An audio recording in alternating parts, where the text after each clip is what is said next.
सुबह सुबह आप तमाम दर्शकों का बहुत बहुत स्वागत है। खबरें विद न्यूज हाट देख रहे हैं आप। मैं हूं सागर, मेरे साथ मौजूद है न्यूज हाट के managing editor Ajay Kumar Mishra sir. नमस्ते सर। नमस्ते नमस्ते। देखिए, बांकीपुर उपचुनाव अपने माहौल में आने लगा है। मानसून सत्र की समाप्ति हो गई है और कल जो है दिग्गजों को बांकीपुर उपचुनाव में भाजपा की तरफ से उतारा गया था। एक तो पवन सिंह और एक मनोज तिवारी। क्या कुछ कार्यक्रम था, उस पर विस्तार से बातचीत करेंगे। और दूसरी तरफ मुख्यमंत्री सम्राट चौधरी ने भरत तिवारी के परिवार से मुलाकात कर ली। इसके क्या मायने, चर्चाएं राजनीतिक भी हो रही हैं। क्या कुछ है, पूरा अपडेट सर के साथ समझेंगे। लेकिन सर, सबसे पहला सवाल यही है कि बांकीपुर में दिग्गजों को उतारा गया है। क्या भाजपा प्रशांत किशोर से सहम गई है? देखिए, भाजपा सहमेगी नहीं। सहमेगी क्यों?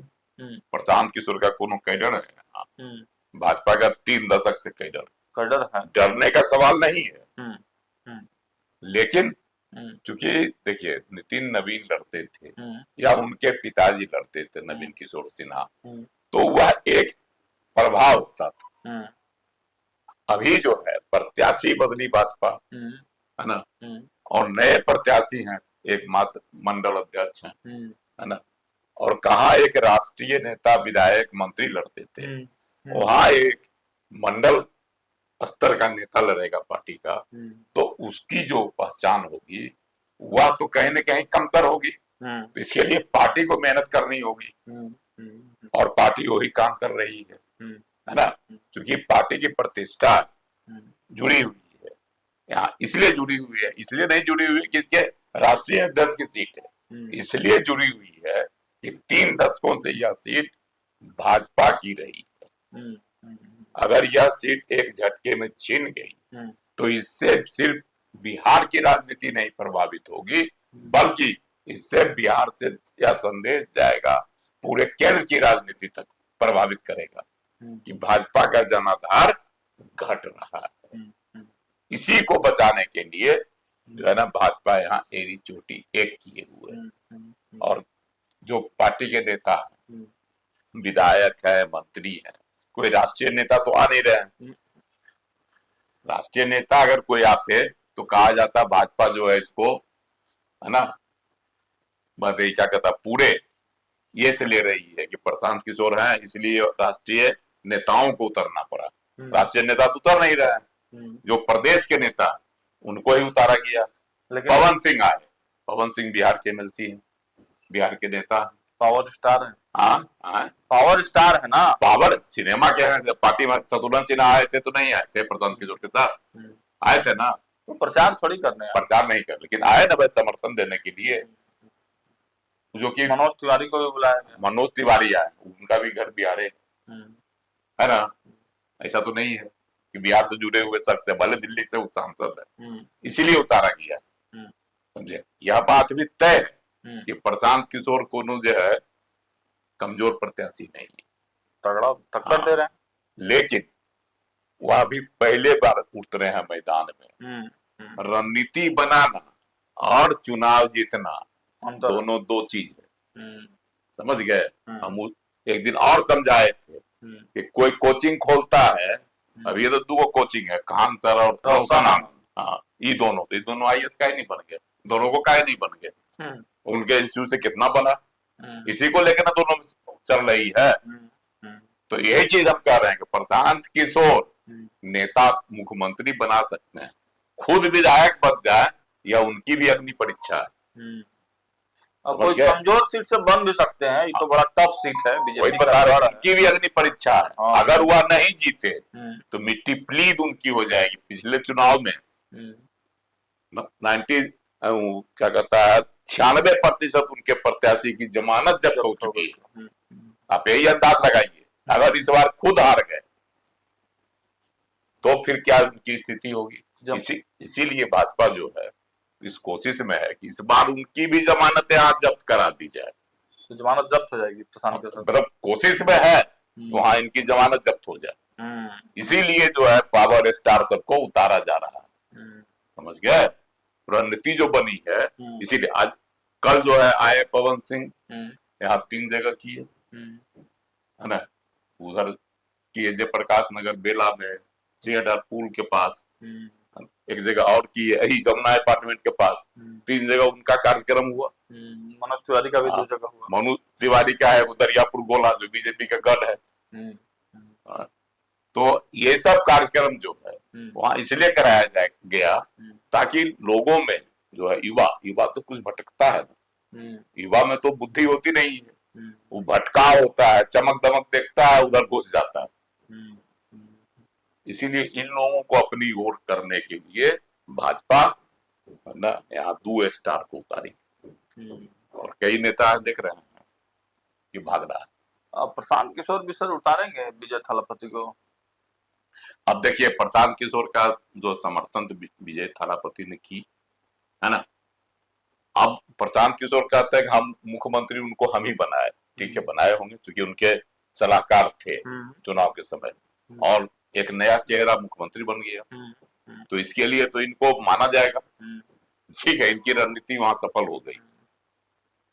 अब थालापति यहाँ आते हैं कि नहीं, कहा जाता है कि वो बाहरी आके यहाँ क्या करेगा, सही बात है वो थालापति को लाएंगे, भाजपा उतारी है दोनों बिहारी को, यही फर्क है क्योंकि जो है तमिलनाडु से आके जिस तमिलनाडु में बिहारी छात्रों के साथ बिहारी मजदूरों के साथ भेदभाव किया जाता है, मारा जाता है, पीटा जाता है, और वहां की सरकार का इसके लिए कुछ नहीं करती है, उल्टे बिहारियों को ही दोषी ठहराती है। वहां का मुख्यमंत्री आकर अगर यहाँ प्रशांत किशोर का प्रचार करेंगे तो इनके लिए पॉजिटिव होगा कि निगेटिव होगा, आप ही बताइए। इसीलिए नहीं बुला रहे। हाँ संभवतः इसीलिए नहीं बुलाएंगे। बिहारी बाबू आए मतलब सुदर्शन सिन्हा तो पटना के हैं, उनके पुत्र भी लव सिन्हा वह भी लड़ चुके हैं बांकीपुर से, लेकिन हार गए थे, पिता हारे थे लोकसभा में, बेटा हारे विधानसभा, तो वही आए थे। हारे हुए प्रत्याशी अगर प्रशांत किशोर का प्रचार करेंगे तो इनको कितनी शक्ति मिलेगी अभी आप अंदाज लगा सकते हैं। इसीलिए प्रशांत किशोर खुद जो है घूम रहे हैं, उनकी मेहनत ही उनके लिए फायदे की चीज होगी। मेहनत भी कर रहे हैं और पानी भी खूब बरस रहा है, वर्षा भी हो रहा है पटना में, तो उसका भी कहीं फायदा मिलेगा सर? ये सब फायदा नहीं मिलता है कि पानी बरसा से लगता है कि बढ़िया यहाँ तालाब बन जाएगा, ये कौन फायदा मिलेगा? फायदा नहीं मिलेगा, कुछ नहीं। सब चीज तत्कालिक चीज होता, वर्षा हुई पानी निकल जाएगा और पानी जम जाएगा तब? पानी जमने नहीं करेगा, पहले वाली व्यवस्था थोड़े। जम जाएगा तब जम जाएगा तो उससे क्या हुआ, 1 दिन 2 दिन पानी नहीं जमता है। अपने घर में आपका नाला जाम होगा तो नहीं जमता है पानी, घर में मतदाता ही नहीं समझता है। माने भाजपा की जीत तय। तो कितना मार्जिन देख रहा है सर? मार्जिन देखिए, मार्जिन अभी नहीं आंका जाता है, मार्जिन वोटिंग के बाद आंका जाता है, जब बूथ से संकलन होता है उसके बाद। चलिए, तो भाजपा की जीत सर कह रहे हैं कि तय है, लेकिन एक तरफ भरत तिवारी के परिवार से जो मुलाकात हुई है मुख्यमंत्री सम्राट चौधरी को, उसको भी बांकीपुर से जोड़कर देखा जा रहा है सर, कैसे देख रहे हैं? देखिए, एक भरत तिवारी कांड तो सेंसिटिव था, उसमें दो मत नहीं, यह कहीं से भी पुलिस साबित नहीं कर सकी कि भरत तिवारी जो है अपराधी था। ठीक है, आर्म्स एक्ट में है क्योंकि वह अवैध आर्म्स सभी ने देखा, वीडियो पर देखा, यह भी बात है, लेकिन उसके अलावे पुलिस ढूंढते रह गई, कोई आपराधिक मामला उसके खिलाफ थाना में दर्ज नहीं था। तो इसका मतलब है कि पुलिस जो मारी है, जिस तरह से पुलिस उसको सरेंडर कर रहा है, जो वीडियो कहता है, और उसके बाद पुलिस उसको ले जाती है, मार देती है, तो कहीं ना कहीं पुलिस जो प्रथम दृष्टि, अभी तो जांच चल रहा है, न्यायिक आयोग का जांच है ना, इसके लिए आदमी कुछ नहीं कर सकता है कौन दोषी है कौन निर्दोष है, लेकिन जो तस्वीरें कहती है, जो परिस्थितियां बताती है, उसके अनुसार तो भरत तिवारी कहीं ना कहीं से जो है ना दोषी नहीं प्रतीत होता है कि उसके साथ इनकाउंटर हुआ। यह जो होता है कि इनकाउंटर के माने क्या हुआ, पुलिस पर फायरिंग करे, और पुलिस जिस तरह से कहती है कि नहीं, बार बार हथियार उठा के गोली चलाया, अरे गोली चलाया तो आपको लगा काहे नहीं, लगना चाहिए था ना। तो सर अब मुलाकात के मायने क्या निकाले जाए? आप देखिए 17 जून की घटना थी, ये इसका पूरा राजनीतिकरण भी हो रहा था, इसे मानना पड़ेगा, क्योंकि बहुत राजनेता लोग गए भरत तिवारी के गांव, वहां जाके मातम कुर्सी भी की है, सांत्वना भी दिए, है ना, रोए धोए भी, पप्पू यादव जैसे लोग रोए धोए भी, चिराग पासवान भी गए, केंद्र सरकार के में मंत्री हैं, बिहार के नेता हैं, युवा नेता, वह भी गया, उन्होंने सीधे सीधे पुलिस को दोषी ठहरा दिया। और जगदीशपुर के एसडीपीओ को जो प्रोन्नति दे दी गई तो उस पर की भी उन्होंने आलोचना की अप्रत्यक्ष तौर पर। और कई लोग गए, अशोक चौधरी भी गए।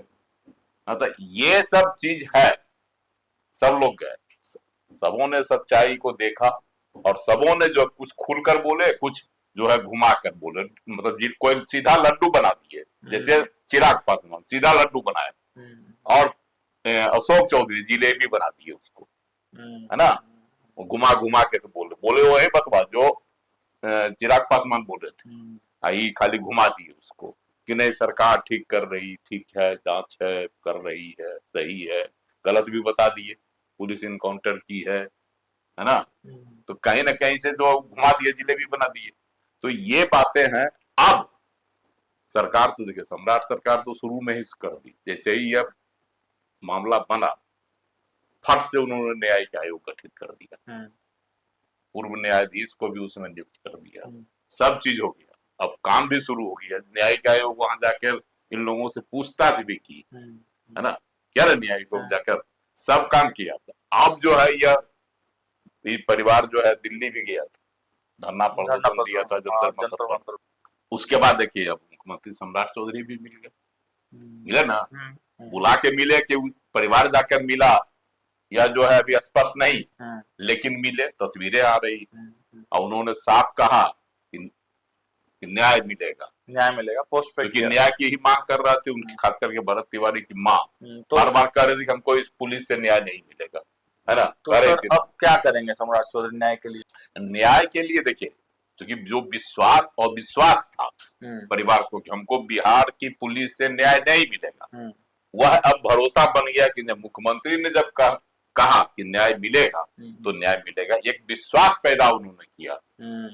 और भरत तिवारी कांड को लेकर लोग चुनाव से जोड़ रहे हैं, लेकिन हमको कहीं से नहीं लगता इससे चुनाव से कोई प्रभावित होगा, ये चुनाव से कोई मतलब इसका नहीं है, एक परिवार को न्याय मिलेगा यह भरोसा हो गया। चलिए, तो ये भरोसा जो है वो हो गया कि एक परिवार को, भरत तिवारी के परिवार को अब न्याय मिल जाएगा, क्योंकि मुख्यमंत्री ने खुद आश्वासन दिया है और जनता के सामने पोस्ट करके यह बताया भी है, तो इसके बड़े मायने जो है वो निकाले जा रहे हैं। और दूसरी तरफ बांकीपुर चुनाव बड़ा इंटरेस्टिंग होते जा रहा है, क्योंकि अब दिग्गजों की एंट्री भी इसमें होने लगी है। लगातार अपडेट्स आप तक पहुंचाते रहेंगे, जुड़े रहिए हमारे साथ, देखते रहिए न्यूज़ आज। बहुत बहुत धन्यवाद।